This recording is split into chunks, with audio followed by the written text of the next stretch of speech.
قیدیوں کے ساتھ آئی، حضور علیہ السلام نے اسے آزاد کر دیا، واپس گئی، اپنے بھائی عدی بن حاتم سے جا کے کہنے لگی جس سے میں مل کے آئی ہوں وہ بادشاہ نہیں، وہ اللہ کے نبی ہیں صلی اللہ تعالیٰ علیہ وسلم۔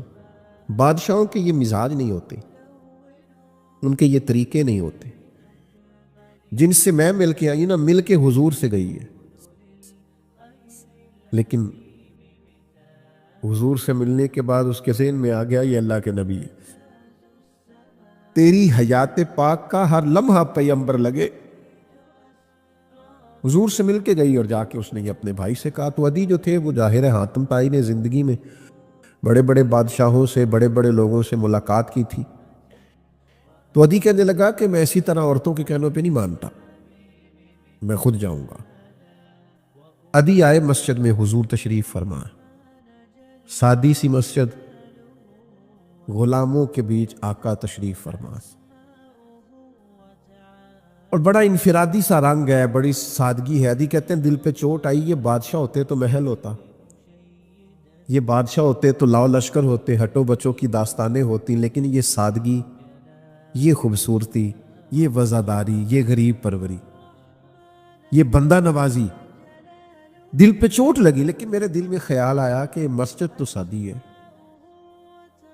شاید گھر بڑا عالی شان ہو۔ یہ بھی ہوتا ہے، یہ بھی ہوتا ہے، ہم نے دیکھا ہے بعض جگہوں پہ لوگ اپنے ذاتی گھر تو بڑے اونچے بنا لیتے ہیں، لیکن اپنے ابا جی کا دربار بنا رہے ہوتے ہیں تو اس پہ ساری زندگی بالے ہی کھڑے رہتے ہیں۔ گو کیتی ہے تو پیران دا دربار بنتا ہے، تعاون کرو۔ اور بھئی تیرے بھی کچھ لگتے تھے پیر صاحب، تو بھی کچھ کر۔ یہ تو بھئی ہم نے دیکھے ہیں، اللہ ماشاءاللہ۔ بھائی عدی کہنے لگے میں گھر جاؤں گا، گھر دیکھوں گا، میرے دل میں خیال آیا پر قربان جاؤں مدینے والے محبوب کے۔ حضور فرمانے لگے چل میں تجھے گھر لے چلوں۔ کہتے میرے دل میں خیال تھا، حضور مجھے گھر لے گئے، پھر میں کاشانہ نور پہ پہنچا،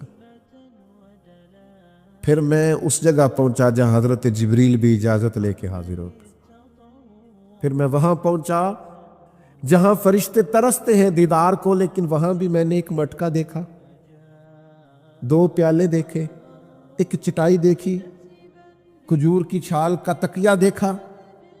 فرماتے حضور میرے لیے کھجوریں اور دودھ لے کے آئے، اور پھر محبوب کریم علیہ الصلوۃ والسلام میری طرف بڑھا کے کہنے لگے تو اسلام پر یہ غربت دیکھ کر کلمہ نہیں نہ پڑھ رہا، ایک وقت آئے گا اور میں وقت لاؤں گا کہ ایک عورت مقام حرا سے اکیلی چلے گی اور آ کے بیت اللہ کا طواف کرے گی، اسے سوائے اللہ کے کسی کا ڈر نہیں ہوگا۔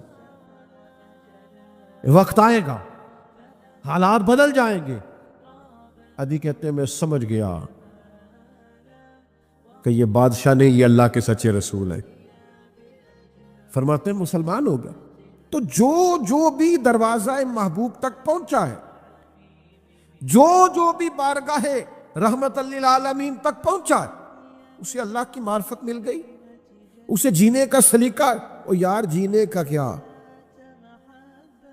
یہ عجیب لوگ تھے نا حضور کے غلام، جو شہادت کی دعائیں مانگتے تھے، جو شہادت کی طلب کرتے تھے، یعنی نرا جینے کا مزہ ہی نہیں، مرنے کا بھی مزہ آنے لگ گیا، یعنی لطف اندوز ہونے لگی زندگی، مرنے کا بھی لطف آنے لگا، مرنے کا بھی۔ یہ تاریخ میں لوگوں نے عجیب نظارے دیکھے ہیں کہ دو بھائی جا رہے ہیں جہاد کے لیے اور بڑا سلیکٹ ہو گیا، تو چھوٹے سے کہا گیا تیری عمر تھوڑی ہے، تو عرض کرتا ہے یا رسول اللہ کشتی کرا کے دیکھ لیں۔ حضور میں یہ عمر میں بڑا ہے پر حضور میں اسے گرا سکتا ہوں۔ یہ شہادت کے لیے یہ طلب، یہ ولولہ، یہ جذبہ، یہ کیفیات، او بھائی یہ کب نصیب ہوئی کہ لوگ ہنسی خوشی جان دینے لگ گئے، مرنے میں مزہ آنے لگا، لطف آنے لگا جان دینے میں۔ اتنا بڑا سرور یہ صرف اس وقت آتا ہے جب معرفت الہی انسان کو نصیب ہو، جب اسے نبی پاک علیہ السلام کے زیر سایہ رہتے ہوئے اللہ کا قرب نصیب ہو، پھر یہ کرم نصیب ہوتا ہے۔ آپ دیکھیے حضرت جابر بن عبداللہ رضی اللہ تعالیٰ عنہ فرماتے احد والے دن میں نے ایک صحابی کو دیکھا، وہ کھجور کھا رہے تھے،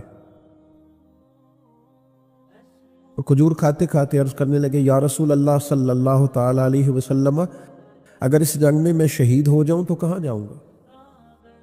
ابھی کھجور کھا رہے ہیں، میں اگر شہید ہو جاؤں تو حضور کیا ملے گا، کہاں جاؤں گا؟ تو کریم فرمانے لگے بڑی سادی سی بات ہے، اگر تو شہید ہو گیا تو رب کریم جنت عطا کرے۔ تو جتنی کھجور کھا چکے تھے کھا لی، باقی منہ سے نکال دی، تلوار لی، میدان میں گھس گئے، شہید ہو گئے۔ یعنی شہید ہونے میں اتنی دیر کرنا بھی پسند نہیں کیا جتنا کھجور کھانے میں ٹائم لگتا ہے، اس لیے کہ وہ جو ایک خاص تڑپ ہے، وہ طلب ہے انسان کی کہ اللہ کے راستے میں میری جان جائے، مجھے شہادت کا مرتبہ ملے۔ میں نے بڑے قریب سے بعض لوگوں کو دیکھا ہے، بڑے مخلص ہوتے ہیں، بڑے نفیس ہوتے ہیں، بڑے اچھے ہوتے ہیں، لیکن کسی رستے کی تلاش میں ہوتے ہیں، کسی صاحب درد کی تلاش میں ہوتے ہیں، ڈھونڈتا پھرتا ہوا اقبال اپنے آپ کو، ڈھونڈتا پھرتا ہوا اقبال میں اپنے آپ ہی گویا مسافر، آپ ہی منزل ہو گئے، ڈھونڈتے ہیں، تڑپ ہے ایک۔ یاد رکھو یہ رسول اللہ صلی اللہ علیہ وسلم کا مقام ہے کہ تم حضور کی بارگاہ تک جاؤ گے تو سارے پردے ہی آنکھوں سے اٹھ جائیں گے، سارے اندھیرے دور ہو جائیں گے، ساری ظلمتیں کافور ہو جائیں گی۔ ہماری زندگی کے اندر ایک اہم پہلو جس سے ہم بڑی تکلیف کا شکار ہو جاتے ہیں اور بعض اوقات اذیت ناک حد تک وہ بات چلی جاتی ہے، وہ ہوتا ہے لوگوں کا باتیں کرنا۔ لوگ ایک دوسرے کے بارے میں تبصرہ کرتے ہیں، گفتگو کرتے ہیں، اگرچہ اسلام نے اسے بڑا ناپسند کیا اور غیبت کو زنا سے زیادہ بدتر قرار دیا، لیکن معاذ اللہ ثم معاذ اللہ لوگ پھر بھی اس اخلاقی کمزوری کا شکار ہو جاتے ہیں اور لوگوں کے بارے میں گفتگو کرتے ہیں۔ پھر لوگوں کی وہ باتیں جب ہم تک پہنچتی ہیں، جس کے بارے میں بات کی جا رہی ہوتی ہے، جب اس تک پہنچتی ہے تو وہ شخص بڑی اذیت کا شکار ہو جاتا ہے، وہ ذہنی تکلیف میں بھی آتا ہے، کرب میں مبتلا ہوتا ہے، اور بعض اوقات خدا معاف فرمائے تو بعض لوگوں میں مایوسی بھی پھیل جاتی ہے۔ آپ قرآن مجید فرقان حمید کو دیکھیں تو اللہ تعالیٰ نے قرآن مجید میں فرمایا کہ وَإِذَا قِيلَ لَهُمْ آمِنُوا كَمَا آمَنَ النَّاسُ، جب منافقین سے کہا جائے کہ اس طرح ایمان لاؤ جس طرح کے باقی لوگ ایمان لائے ہیں، یعنی صحابہ کرام، قالوا تو وہ کہتے ہیں آنؤمنوا کما آمن السفہاء، ہم اس طرح ایمان لے ہیں جس طرح معاذ اللہ یہ بیوقوف ایمان لائے، ان کی طرح ایمان لے ہیں۔ الا انہم هم السفہاء، اللہ فرماتے ہیں خبردار ہو جاؤ یہی بیوقوف ہیں، ولکن لا یعلمون، لیکن یہ جانتے نہیں، انہیں اس بات کی خبر ان لوگوں کو جو کائنات کے بہترین لوگ ہیں زمین پر، انبیاء کے بعد صحابہ، ان کو لوگوں نے بیوقوف کہہ دیا، باتیں کر دی۔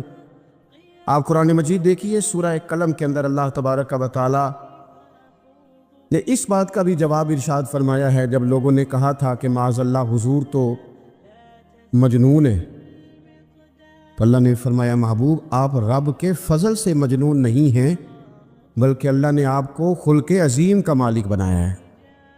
وَإِنَّكَ لَعَلَىٰ خُلُقٍ عَظِيمٍ، لوگ بات کرتے ہیں، اب کر جاتے ہیں، اور شوق رکھتے ہیں تبصرہ کرنے کا۔ تو میں نے بہت سارے لوگ ایسے زندگی میں دیکھے ہیں جو لوگوں کی باتوں کی وجہ سے اذیت میں آ گئے، تکلیف کا شکار ہو گئے، اور میں اور آپ تو کسی کھاتے میں نہیں۔ حضرت ابوبکر صدیق رضی اللہ تعالیٰ عنہ جیسے لوگ، افضل البشر بعد الانبیاء بالتحقیق حضرت صدیق اکبر، آپ قرآن مجید 30ویں پارے کی تلاوت میں یہ بات دیکھیں گے کہ جب حضرت ابوبکر صدیق نے غریب غلاموں کو خرید کر آزاد کرنا شروع کیا، حضرت بلال حبشی کو، حضرت عامر بن فہیرہ کو، اور کچھ غلاموں کو خرید کر آزاد کیا، تو لوگ کہنے لگے کہ یہ بلال نے کبھی کوئی احسان کیا ہوگا ابو بکر پر، تبھی تو خرید کے آزاد کیا ہے، ورنہ کیا ضرورت تھی اتنے پیسے لگانے کی، کوئی تو بات ہوگی۔ اللہ تعالیٰ نے اس کا بھی قرآن مجید میں اعلان فرمایا ابو بکر نے جو کیا ہے رب کی رضا کے لیے کیا ہے۔ تو گفتگو کرنا، بات کرنا لوگوں کا اتنا یہ خطرناک مزاج ہے، ایک جملہ کہہ کے لوگ سائڈ پہ ہو جاتے ہیں، بندہ بیچارہ ساری رات تڑپتا رہتا ہے، ایک فکرے کا تبصرہ کر کے لوگ کونے میں چھپ جاتے، اور کسی آدمی کے لیے وہ اسے سولی پہ لٹکا جاتے، اپنی زبان کے تیروں سے لوگ پریشان کرتے۔ پہلے تو اللہ سے یہ معافی مانگے کہ رب اس جرم سے ہمیں محفوظ فرمائے۔ اور اب تو لوگوں کی زبانیں اتنی لمبی ہو گئیں کہ وہ صحابہ تک چلی گئی ہیں، اہل بیت نبوت تک چلی گئی۔ تبصروں کے شوق میں لوگوں نے یہ دیکھا ہی نہیں کہ میری حیثیت کیا ہے اور میں بات کس کی کر رہا ہوں، میری اوقات کیا ہے اور میں تبصرہ کس پہ کر رہا ہوں۔ بے باک ہونا اور بات ہے اور بدتمیز ہونا، ان دونوں میں فرق ہوتا ہے۔ تو میرے عزیز، ایک تو اس سے پرہیز کریں، اور کہیں گے اب ہوتا کیا ہے، ہم اس کا نفسیاتی اثر لیتے ہیں، ہم اس کا اثر لیتے ہیں۔ میں اکثر کہتا ہوں سارے لوگ ہی کانوں کے کچے ہوتے ہیں، کچھ تھوڑے زیادہ ہوتے ہیں، کچھ تھوڑے کم ہوتے ہیں، اور بعض لوگ کہتے ہیں اتنے لوگ فلانے بندے کی بات مانتے ہیں۔ تو میں نے کہا دنیا میں تو آج بھی کافر زیادہ ہیں، کافر زیادہ ہیں، شیطان کے پیروکار آج بھی، تو زیادہ ہونا کوئی آپ کی دلیل ہے ہمیشہ؟ یہ کیا بات ہوئی کہ فلانے کی اتنے لوگ بات مانتے ہیں؟ یہاں تو میں نے یہ دیکھا ہے اس معاشرے میں کہ جھوٹے سے جھوٹا آدمی، اس کے بھی فالوور ہوتے ہیں، دغے باز سے دغے باز بندہ، اس کے بھی گویوں کے فالوور، اداکاروں کے فالوور، فلانے کے فالوور۔ اس کا یہ تو بھئی انسان کا مزاج ہے، ہر بندہ کانوں کا کچا ہے، کوئی تھوڑا زیادہ کچا ہے، کوئی تھوڑا کم کچا ہے، تو باتیں تو ہوگی، لوگ منہ میں زبان رکھتے ہیں تو گفتگو تو کریں گے۔ اب یہ اثر لینے والے پہ ہے کہ وہ اس کا اثر کس طرح کا لیتا ہے۔ ہمارے ہاں بڑے بڑے سمجھدار لوگ نفسیاتی ہو جاتے ہیں، بڑی بڑی سمجھدار خواتین نفسیاتی ہو جاتی ہیں، میری ساس باتیں کرتی ہے، میری نند باتیں کرتی ہے، مجھے فلانا باتیں کرتا ہے، مجھے فلانا۔ بھائی باتیں، جس کے منہ میں زبان ہے اس نے بات تو کرنی ہے۔ اب آپ نے کیوں یہ دعویٰ کر لیا ہے کہ آپ اتنے اونچے چلے جائیں کہ آپ کو بات ہی کوئی نہ کرے؟ کیا حرج ہے اس میں؟ اگر کوئی آپ کو بات کر دے تو کیا ہیں ہم، کسی نے کر لی تو پھر کیا ہوا؟ اس کا اتنا اثر قبول کرنا کہ ساری رات سونا ہی نہ، پریشان ہو جانا۔ اور بعض لوگ ایسے ہیں جنہیں اتنی باتیں نہیں ہوتی جتنی انہیں ٹینشن ہوتی ہے، یعنی وہ دو بندے کونے میں کھڑے ہیں تو میری ہی بات کر رہے ہیں، اور بھائی تو اتنا اہم نہیں ہے، انہیں کوئی اور کام بھی ہو سکتا ہے، تیری بات ہی انہوں نے کرنی۔ بلا وجہ لوگ سمجھتے ہیں کہ میں بڑا اہم آدمی ہوں، وہاں بھی مجھ پہ تبصرہ ہو رہا ہے، یہاں بھی ہو رہا ہے۔ اس پہلو سے باہر آئیں، اس کمپلیکس سے نکل آئیں۔ ابن حزم کہتے ہیں کہ مصر میں ایک تاجر بڑا کامیاب ہو گیا تھا، بڑا کامیاب تاجر ہو گیا۔ تو زندگی میں جتنے لوگ بھی کامیاب ہوتے ہیں ان سے حسد ہوتا ہے، اس سے بھی اس کے ارد گرد کے لوگوں نے حسد شروع کیا۔ اب تاجروں نے پلاننگ کی کہ اسے خراب کیسے کرنا ہے۔ وہ ایک دن اپنے گھر سے نکلا، سفید کرتا سفید پگڑی باندھ کے باہر۔ اب 5-6 لوگوں نے پہلے سے منصوبہ بندی کی ہوئی تھی، ایک صاحب اسے ملے، کہنے لگے ماشاءاللہ آج تو سفید کرتے پر سبز امامہ، سبز پگڑی بڑی ہی اچھی لگ رہی ہے۔ تو ہنس کے کہنے لگا لگتا ہے آپ سو کے اٹھ کے آئے ہیں، پگڑی تو میری سفید ہے۔ اس نے کہا چلو پگڑی تو سبز ہی ہے، باقی آپ نہیں مانتے تو آپ کی مرضی۔ وہ آگے بڑھا، تو اب چونکہ پلاننگ تھی تو ایک شخص اور ملا، اس نے کہا کیا بات ہے، سفید کرتے پر آپ کا پیلے رنگ کا امامہ کیا جچتا ہے؟ اس نے کہا یار کو خدا کا خوف کر، ہنس کے کہا کیا ہو گیا، تیری اینک کا نمبر تو نہیں تبدیل ہونے والا ہوا؟ اور بھائی میں نے تو سفید کرتا اور سفید ہی امامہ باندھا ہے۔ اب 2-3 لوگوں کی دفعہ تو وہ مسکرایا، لیکن وہ ڈھیر سارے لوگوں نے منصوبہ بندی کی تھی۔ وہ جب چوتھے کے پاس گیا تو اس نے بھی کہا کہ کیا بات ہے سفید کرتے پر پیلے رنگ کے امامے کی؟ اس نے کہا پیلا کہاں ہے؟ اب وہ غصے ہونے لگا۔ اب وہ چھٹے کے پاس گیا تو اس نے کہا جناب کیا بات ہے سفید کرتا اور کالا امامہ؟ اب وہ غصے میں اتنا باولا ہوا کہ پہلے ہنسا پھر رویا، پھر اسے سمجھ نہ آئی کہ دکان کا تالا کس چابی سے میں نے کھولنا ہے۔ بس وہ شام ہوئی تو اس بیچارے کو بچوں نے روڑے مارنے شروع کر دیے۔ وہ اتنی تکلیف میں آ گیا کہ لوگ اسے پاگل کہنے لگے۔ کیوں؟ اس لیے کہ لوگ منصوبہ بند، افواہ تھی نا کہ میری طبیعت خراب ہے، تو لوگوں نے حال پوچھ پوچھ کر بیمار کر دیا. لوگوں کی باتیں، لوگوں کے تبصرے، لوگوں کے کومنٹس. بولے امام شافعی فرمانے لگے لوگوں کی باتیں پتھروں کی طرح ہوتی ہیں، یہ روڑوں کی طرح ہوتی ہیں، اگر انہیں کمر کے اوپر رکھ لو گے نا تو یہ تمہاری کمر توڑ دیں گی، اور اگر تم ان کو اپنے پیروں کے نیچے رکھ لو گے تو تمہارا قد اونچا ہو جائے گا. بس دنیا میں وہ لوگ پریشان ہوتے ہیں جو لوگوں کی باتوں کو کندھوں پر سوار کر لیتے، جو پیروں کے نیچے رکھے، جو پاؤں کے نیچے رکھے ان کا قد. وہ پرانے زمانے میں نا عارف رومی رحمۃ اللہ علیہ فرماتے ہیں کہ ایک بیل گائے گر گئی تھی کنویں کے اندر. تب وہ لوگ اس کو نکال تو نہیں سکتے تھے، تو انہوں نے اس طرح کیا کہ مٹی ڈالنی شروع کر دی کہ اب بدبو آئے گی، پریشانی ہوگی، تو اس کو بند کر دیتے ہیں اندر ہی کنویں کو، کنواں نئی جگہ پہ کھود لیتے. انہوں نے جب اس کے اندر مٹی ڈالی نا تو وہ گائیں جو تھی وہ مٹی جھاڑ کے تو مٹی کے اوپر آ گئی. انہوں نے پھر مٹی ڈالی تو وہ تھوڑی اور اوپر آ گئی، اور مٹی ڈالی تو اور وہ مٹی ڈالتے گئے اور گائیں وہاں سے کنویں سے باہر آ گئی. لوگوں نے دفن کرنا چاہا، وہ باہر نکل آئی. او میرے بھائی، لوگ بھی اپنی باتوں میں دفن کرنا چاہتے ہیں، لیکن یاد رکھنا جو چمکنے والے تھے وہ چمکتے ہی رہے. جن کو اللہ نے عزت دی تھی ان کی گھٹائی کوئی نہیں سکا. اتنی لمبی زبانیں کھول کے لوگوں نے صحابہ کے بارے میں باتیں کی. باتیں ہو رہی ہیں، لوگ جن کو دبانا چاہتے تھے. آج نہیں صوفیاء کی مخالفت شروع ہوئی، ان کے زمانے میں بھی ہوئی، ان کے دور میں ان کے خلاف کتابیں لکھی گئیں. لکھنے والے خدا جانے کہاں ہیں، اور داتا صاحب ہو رہی ہے، خواجہ صاحب ہو رہی ہے. حضور غوث اعظم کے ان کے زمانے میں بھی ایسا نہیں ہوا کہ بڑی خوشی سے لوگوں نے آگے بڑھ کے پھول ڈالے ہوں. ان کے دور میں باقاعدہ جتھے تیار ہوئے، جتھے، اور پورا کام کیا گیا. اور ویسے بھی اگر کوئی شخص آپ کا مخالف ہی نہیں ہے تو پھر آپ کو چمکنے کا مزہ کیسے آئے گا؟ کوئی تو مخالف ہو نا، کوئی تو ہو نا جو کوئی بات کرے. دیکھیں نا، اگر اندھیرا نہ ہو، رات نہ ہو، تو بلب کی کوئی اہمیت رہ جائے گی؟ یہ چمکتا ہی تب ہے جب اندھیرا زیادہ ہوتا ہے. ہم کہتے ہیں اندھیرا ہو گیا، ہو بھائی تجھے چمکنے کا موقع دیا ہے اندھیرے نے، تجھے اس نے عروج دیا. تم دیے باد مخالف سے نہ گھبرا اے عقاب، یہ تو چلتی ہے تجھے اونچا اڑانے کے لیے. تو باتوں سے پریشان نہ ہوں. میں نے کہا کہ اگر آپ باتوں کا پہاڑ بنا کے اوپر سوار ہو جائیں گے نا تو قد اونچا کریں گی باتیں. جو بندہ ڈسکس ہونے لگ جاتا ہے وہی تو مشہور ہوتا ہے، اسی کی تو بات ہوتی ہے. دیکھیں کیا ہوتا تھا بھلا مکے میں. کوئی بندہ باہر سے آتا تو ابو جہل اسے کھڑا کر کے کہتا حضور کے پاس نہ جانا. تو کہتا پتہ تو کروں بھلا نبی پاک کے پاس کیا ہے، پتہ تو کروں بھلا حضور کے پاس کیا ہے. تو جن سے تعارف نہیں ہونا تھا وہ بھی تعارف کرا رہے تھے رسول پاک کا. تو اس لیے باتوں سے گھبرا جانا. ہاں ایک بات ہمیں کتاب و سنت میں ملتی ہے، اس پر ضرور غور کریں. تہمت والی جگہ سے بچیں، تہمت کا موقع نہ دیں. مطلب بلا وجہ ہی اپنے لیے بحث کا دروازہ کھولنا یہ درست نہیں ہے. اپنے لیے ہم نا دروازے کھول لیتے ہیں بحث کے، مفت کی بحث ہو رہی ہے، فلانا بھی ڈسکس کر رہا ہے. کچھ چیزیں ایسی ہوتی ہیں جو سب کی سمجھ کی نہیں ہوتی، وہ سب کے سامنے ڈسکس کرنا ضروری نہیں ہوتا. حضرت سیدنا ابو ہریرہ رضی اللہ تعالیٰ عنہ فرمایا کرتے تھے مجھے نبی پاک علیہ السلام نے علم کی 2 تھیلیاں دی ہیں، میں نے ایک کھولی ہے تمہارے سامنے، ایک کھولی ہے، دوسری نہیں کھولوں گا. اس لیے کہ ہر بندے کو بات اس کے ظرف کے مطابق کرنی چاہیے، تو موقع نہ دے. نبی پاک صلی اللہ علیہ وسلم نے فرمایا اس بندے نے اپنی، یہ بخاری میں موجود ہے، فرمایا اس نے اپنی عزت اور اپنی جان کو محفوظ کر لیا جو فتنے والی جگہ سے بچ گیا.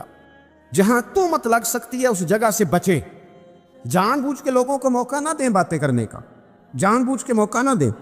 جامع ترمذی کے اندر حدیث موجود ہے، حضرت سیدنا عمر فاروق رضی اللہ تعالیٰ عنہ نے ایک موقع پر اجازت مانگی تھی نبی پاک صلی اللہ علیہ وسلم سے.